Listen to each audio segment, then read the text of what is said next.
sometimes when you have this sure thing that you think is going to happen, and you convince some people that it's going to happen, and they give you money, and it doesn't happen, yeah, that's not a fun place. That's not a fun place to be in. So, our next storyteller is going to be talking about the very awkward fuck up of owing people some money, Mr. Brayand Ponciano.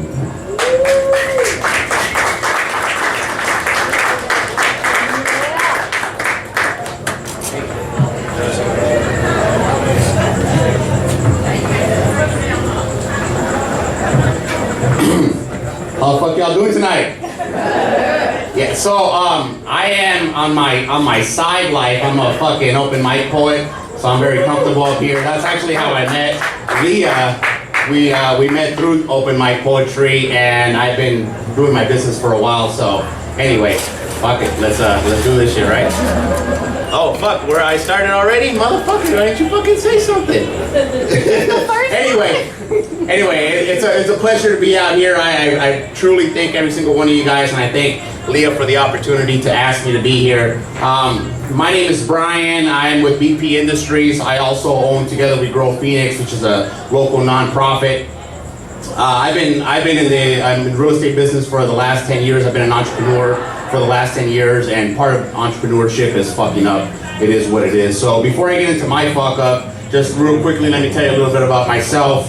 I am immigrant. My parents, I'm a son of immigrants. My parents are immigrants from Guatemala. I was born in a small town in Louisiana, and I was raised in South LA, right next to Compton, Inglewood, and all that other stuff that you've heard about before. So I don't have any special training. I didn't go to university. I don't have any degrees. I don't have anything different, but I do have will and determination, and that's something that you have to have in order to move forward. So anyway, I will go into my fuck up here. I think this is change automatically, or you just fucking I'm gonna change that, right? I'm fucking up. You can pass that one. You can pass the next one. That's fine. You're fucking up already.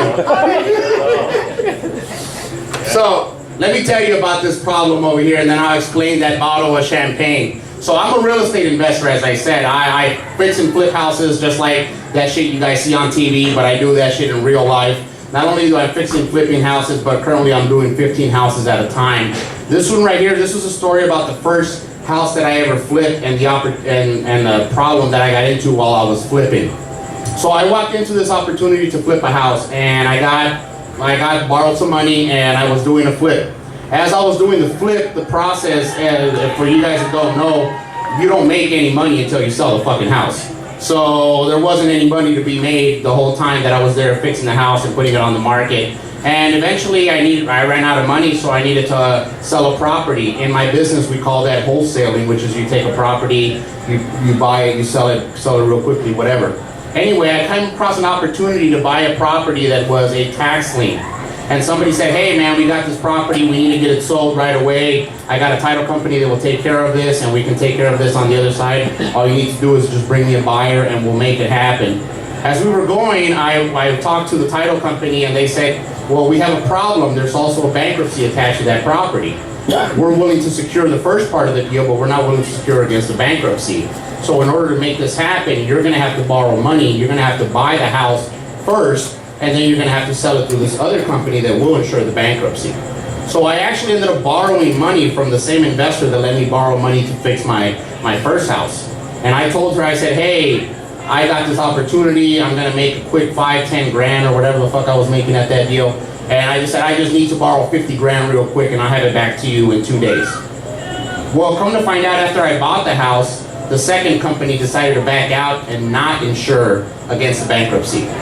So now I had a piece of property that was destroyed, that was fucking ugly out in, like, I don't know, West Phoenix or something like that, and I couldn't do nothing with it. Not only did I couldn't do anything with it, but I owed this person money. I owed a large amount of money that I not have in my bank account. And she needed that money for some other deals because she was also a fellow real estate investor. So she was calling me every fucking day, asking about this money, and eventually I manned up. I said, I'm gonna fix it like I promised you. I'll have your money back. Let me fix it. So I went through my Rolodex, And I called every single person that I knew. You can go through the next one. I went to my Rolodex and I called to every single person that I knew.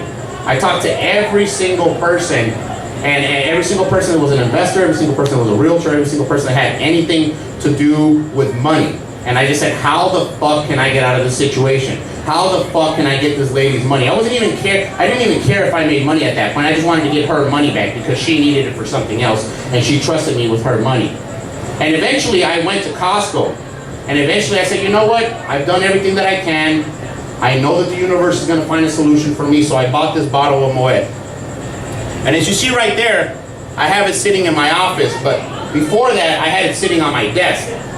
And I had it sitting on my desk with the only purpose that I was gonna pop that motherfucker as soon as I figured out this problem. As soon as I figured out this deal, I was gonna pop that bottle of champagne. And I looked at that bottle every single day, thinking about popping it and getting my investor her money back. A few days after that, some miracle, some shit happened. We found a title company that said we'll insure it, and we were able to do the deal. Now I hold that right there. That is on the other side of my desk, and that is currently there right now. That bottle is a reminder to me that there is no problem too big that I can't fix. That there's no, you know, when I was going through this shit, I wanted to crawl under a rock. Do you know how helpless it is when you want to do something for somebody and you can't? When you want to give them their money back and there's just no fucking possible way, you can't borrow it, you can't do it, you can't lean anything against it, you're fucked. But that reminds me that I can take on anything. Can you go to the next one? Now, as I said, motherfucker. As I said, what was going on is that I was doing my first flip with that. So I had to put my first flip on hold in order to do that. I had to stop going to the house. My contractor called me and said, hey, the guy laying the tile in the shower fucked up. Now there's this gap between your wall and the shower, and we don't know what the fuck to do. So I went there and I looked at it with this newfound confidence that I could take on any fucking problem, any single problem. And I said, you know what? I'll fix it. I'll be right back. I went to fucking Home Depot and I looked around and I saw this little piece of bullnose tile. And I said, you know what? We're gonna stick that right in the middle where that crack is at, and it's just gonna cover up that little hole. I'm 100% honest when I say this. The buyer's favorite part of the house was that stupid little fucking bullnose tile that was running up and down the shower. That was my fuck up. We move on to the next one.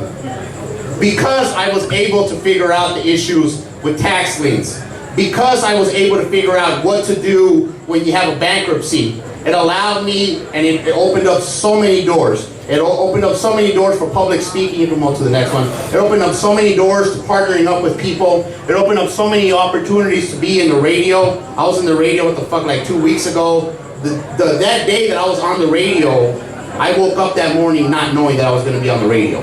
Right about 1 p.m. I told I was going to be on the radio, and I had to be at the radio station in a few hours. And it was all because of that one instance. I went from flipping one house at a time to flipping 15 houses at a time. You can go to the next one. I went from living a life of I'm not too sure to being able to travel the world with my monkey. I got my stuffed monkey over there right there, which I take him everywhere that I go. Bobby Jack is his name, by the way. But anyway, I take this motherfucker everywhere, and I'm able to travel with him. You can go to the next one. I've been to 4 different countries this year, 15 different cities, and next year we're going to ramp that up. But more specifically, the thing that's more serious to my heart is that I was able to start this nonprofit organization, Together We Grow, and give back to a community. I was able to put myself in a position where we can give back. And what started off as just an accident, as me wanting to give back to homeless people because it was fucking hot, and I just said, hey man, I'm gonna go get some water and put it out there. My assistant at the time said, put it on Facebook and see how many people want to show up. And the amount of people that showed up and the amount of people that donated was so overwhelming that we had to do 3 other water drives to get rid of the water that we raised the first one. And that's turned into a completely different thing. Now this picture right here, this was the last event that we did. This right here is called North 17. It's over in the Sunny Slope neighborhood, and it's a lower end apartment complex where they only deal with lower end families.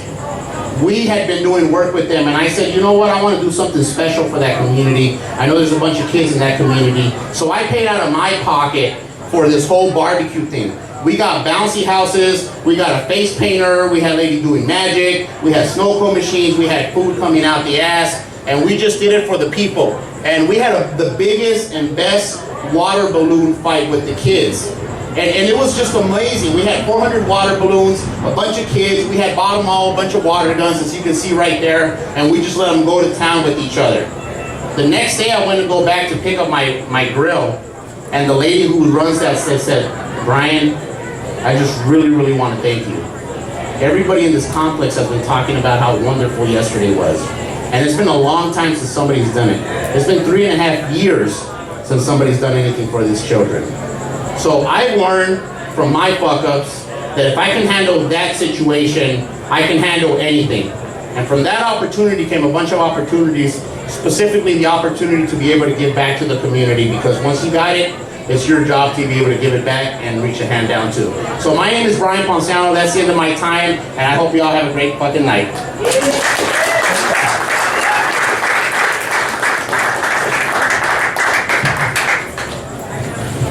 Brayand Ponciano, everyone. Give it up. By the way, I should let the presenters know that when you get up here, you can just grab this little thing right here and go like that. Probably should have told you. You did. No, I'm trying to make a joke of how I fucked that up by not telling them ahead of time. Sorry about that. So next time, if there ever is one, the mic works like that. All right, we're going to take a very, very short break, and we're going to set up for a little bit of Q&A. That's what I want to say. Q&A. There was another letter in my head that I almost said. Q&A. So we'll see you in like 5. So get a beer, get a drink, take a pee, and we'll see you in a few. Thank you.